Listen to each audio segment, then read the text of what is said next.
there may be no greater test of your confidence and strength than giving birth, except maybe parenting and public speaking. But when it comes to preparing for birth, how do you find confidence? For some people, it comes more naturally. But if you don't have the confidence that you want for your birth, can you actually build up more confidence? Well, today on the Journey to Birth podcast, I want to share some different perspectives of birth through a few various methods. One is a research study with some interesting revelations. I also want to share a couple of stories of my students who demonstrated confidence in asking for what they wanted, even in times of duress for their birth. And then I want to share some thoughts from my experiences as a childbirth educator over the years. So that's what's up today on the Journey to Birth podcast. Imagine transforming the anxiety, the worry, and uncertainty you have about your birth right now into the confidence and knowledge that will end everyone's questions about your natural birth and even have them asking you how you did it. Are you ready to stop imagining your wonderful birth and start preparing to experience it? Then you're in the right place. I'm Tristan, the creator of the Natural Birth Compass online childbirth education program. And I'm coming to your ears with perspectives of birth from across time and cultures to help you become more informed and confident in your birth. So grab your mug, fill it with your favorite tea, and let's begin the journey to birth. So I want to start this episode on confidence today with the study from 2013 that explored the factors that determined a woman's satisfaction with her birth. This study, published in Nursing Research and Practice Journal, reviewed the birth experience of first-time mothers and determined that they had one main theme in common among the majority of mothers, and that was to be empowered increases a first-time mother's chances for a positive birth experience. So this is what we want to explore a little bit more today. So within that overriding theme of being empowered in birth and what that means, they identified 3 subcategories that helped women achieve that level of empowerment. The first of those was being able to trust the body and face the pain. The second was their level of interaction between the body and mind in giving birth. And the third was having consistency of support from their birth team. Now, I find it really interesting to note here that nothing mentions knowing facts or knowing statistics for a C-section, or at what stage of cervical dilation you can get an epidural, or how long each stage of labor is supposed to last. It's interesting because these facts and these statistics are not what I find makes birth successful or positive for the families that I work with, or when I had my own pregnancies and births and my own children for that matter. These are the things that you might think that you need to know to be able to advocate for yourself. But as the women in this study understood only after their births, it's the ability to be empowered, to be the one who's at the helm of your birth, to have confidence in your birth. That's what determines how you feel as you reflect on your experience. It's not how many different labor and birth facts and statistics you knew going into your birth. In fact, some other interesting notes that came up in this study is that women reported a feeling of loss of control was worse than anything that they would call pain in labor. Think about that. The loss of control, of not being the one in charge of your birth, of handing that over to somebody else. They declared that was a worse sensation than any kind of sensation that they would call pain. But when they did have what they felt was a positive experience, those who reported having a very positive birth experience, they described it as a feeling of indescribable happiness. Does it get any better than indescribable happiness? Wouldn't you love to come out of your birth describing it as indescribable happiness? They said it was an experience without equal, a feeling of power. The researchers noted that the correlation of the feeling of empowerment, of control in birth, that was correlated with those mothers who experienced the endurance and the ability to cope with any kind of pain that they described in their labor, and that's what helped them achieve a positive experience. If you'd like to read that study for yourself, I will link to it in the show notes. If you don't see those on the podcast player that you're using, you can always find them at naturalbirthcompass.com/podcast. So, how do you gain this level of confidence before your birth so that you can have control during birth and have this kind of empowered birth experience that you can come out describing it as indescribable happiness? To help you with that, I want to go just a little bit deeper into what you can take away from this study. And when we watch pregnancy and birth, everyone around a pregnant woman is so caught up in birth being about the safety for the mother and the child, worrying about what might go wrong. And of course, safety is of primary importance. But birth is more than that. Birth is a rite of passage. Your whole pregnancy and upcoming birth are experiences that are changing who you are. And no matter what, it will transform you into a different person. And it can transform you into who you need to be to parent the newest member of your family. That transformation can be positive and empowering, or it can be negative and distressing. So, I want you to think about, who do you want to become after your birth experience? Someone with more confidence? Someone who sees her own strengths? Someone who is reassured her birth went just how it was supposed to and made her feel powerful and made her have that feeling of indescribable happiness? You will remember your child's birth forever. What kind of experience do you want to remember? This is true for each pregnancy and each birth you may have. Each pregnancy and birth and every child, it's their own unique experience, physically, mentally, emotionally. And you need to view each one for the journey that it is and prepare for that unique experience. This preparation, done with the proper focus for you and on you, that is what will help you gain confidence in your birth so that you can stay in control and you can have that positive birth experience. Even if unexpected events do come up during your birth, that's not what correlates to having a positive or negative birth experience. So, how do you prepare this way? Well, if you've been following me a while, you know that in the Natural Birth Compass program, we have a very specific method that we use to help our students understand how to prepare for birth in a way that really helps them build confidence in their communication, in their inner knowledge, and be able to apply all of that towards maintaining control in their birth. And we do this by using a framework that's based on a compass and a cycle that continues indefinitely throughout our entire life. And on that framework, on the compass, you have one direction that you resonate with the most.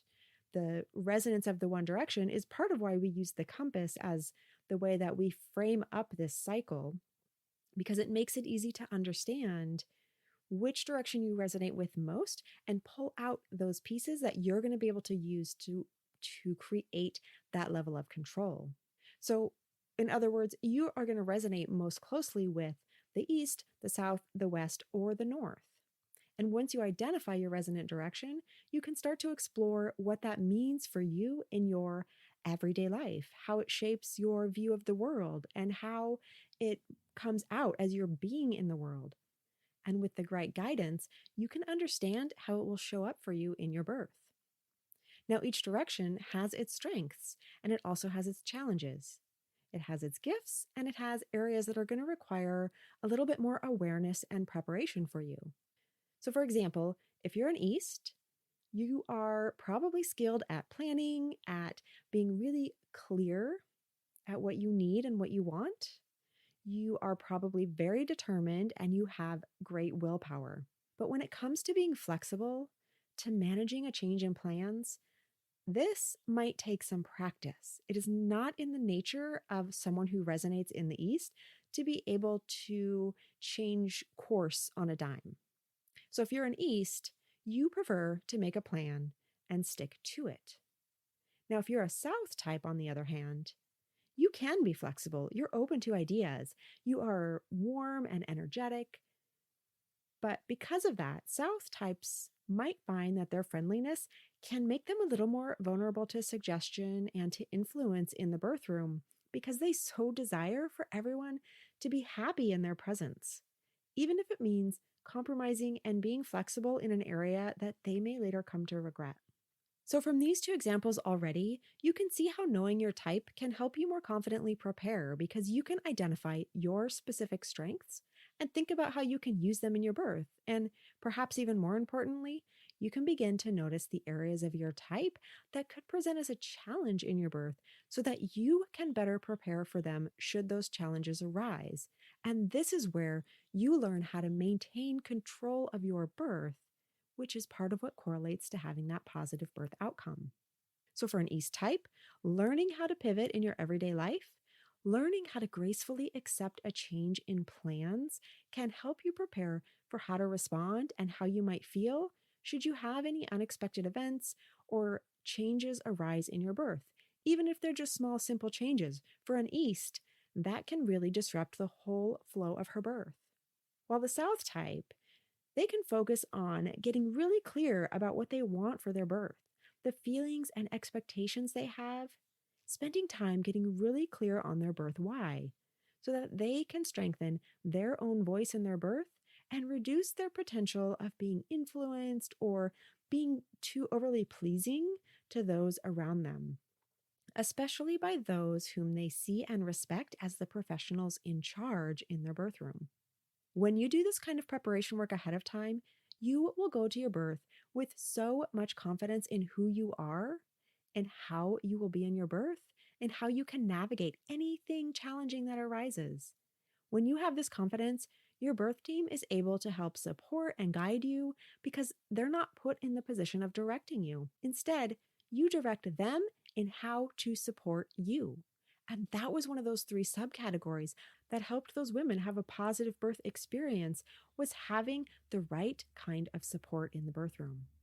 And in order to get that right kind of support, you have to know how to communicate and guide your team to support you. That's often what is missing in the birth room, is the birth team has to apply the kind of support that they know how to supply, which is direction and orders, because you're not telling them how to support you.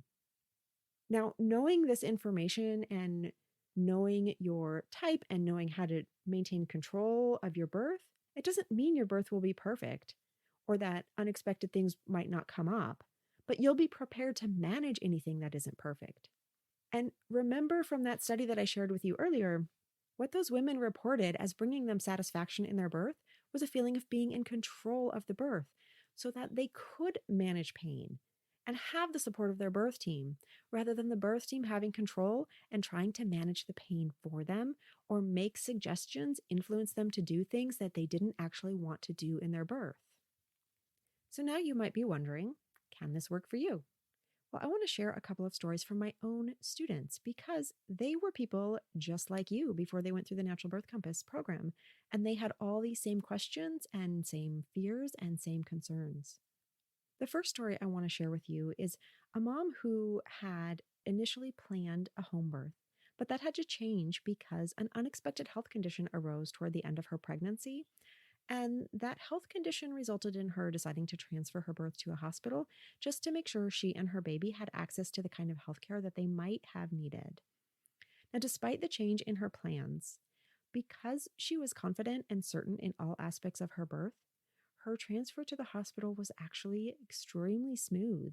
And when she made that transfer, she was even able to convince the hospital staff to be more flexible in one of their policies, which was only allowing two support people in the birth room, usually the birth partner, and then maybe a doula or a sister or a mother.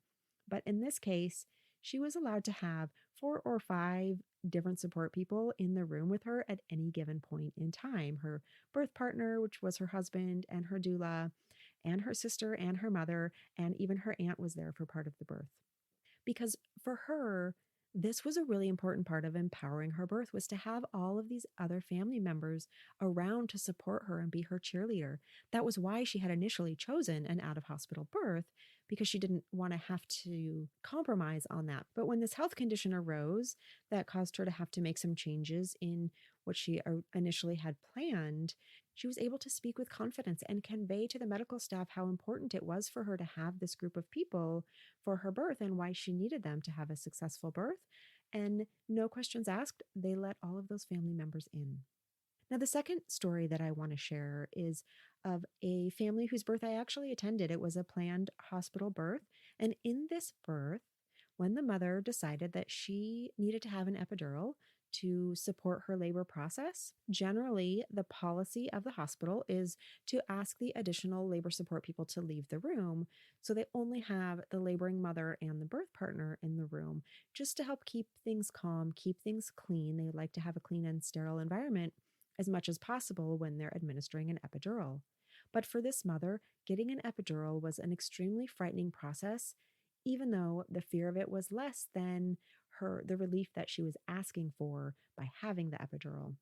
But she was able to speak confidently and clearly with the anesthesiologist in order to allow both of us to actually stay in the room with her to help her maintain that state of calmness while she was undergoing the procedure of the epidural. And this is the level of confidence that anyone can have. But it doesn't come from learning about the medical aspects of birth or the science of the hormones or dilation rates. Neither of these women used any of that information when they were communicating with their birth teams about the support needs that they had. It comes from knowing yourself and your inner power, from knowing your strengths and understanding the areas of life that present as challenges to you so that you can be prepared for them. Whether it's preparation that you do yourself on your own communication, or it's preparation that you do by bringing in your birth partner's strengths. Sometimes it's the combination of your strengths and your birth partner's strengths. Pairing of the strengths of both of you helps to create a really winning strategy for a birth room and for building communication. That's a topic for another day, but that's another way to consider your preparation is how are your partner's strengths different than yours, and how can you bring those together to really amplify the effects of control to create that positive birth experience that you want to have. This is the gift of starting your birth preparation by starting with understanding yourself and your own needs and your support and your communication on a more profound level. Now, if this is something that interests you, but you feel like you need help learning how to identify your strengths and challenges, I would love to invite you into our Natural Birth Compass program community. Helping my students find their inner power is my specialty. Now, we don't spend as much time on all the details of birth, all the science and physiology that you can find anywhere. We do cover it, but from a very different perspective. Instead, we focus on how to be in your birth, how to understand contractions based on the cycle of nature and birth as they will present for you based on your resonance, and based on how your strengths and challenges will show up in the contractions and the stages of labor, how it shows up in your communication with your birth partner and your birth team, and how it will continue to show up as you transition into parenting your newest addition. If you would like more information about the Natural Birth Compass program and how it can help you in birth, you can find all the information on the website at naturalbirthcompass.com/course. Well, I hope this conversation on how to build up confidence, how to find ways to empower yourself, to understand your strengths and to understand your challenges will help you as you continue to build up confidence on your journey to birth. I will see you again next time. As always, wishing you a wonderful journey to birth. Thank you for listening and being open to new perspectives as we spent this time together. As always, let me know how I can support your journey. If you have topics you want to hear about, guests you'd like to hear from, questions or comments to share, let me know. This podcast is always transforming, and you can help shape it into something that helps thousands of families have the best pregnancy, birth, and transition into parenthood possible by leaving a comment or a review or sharing this podcast with others in your life who will benefit from our discussions. Find me on the socials at Natural Birth Compass or email me at info@naturalbirthcompass.com. And don't forget to subscribe to this podcast so you don't miss out on our next episode. Wishing you a wonderful journey to birth.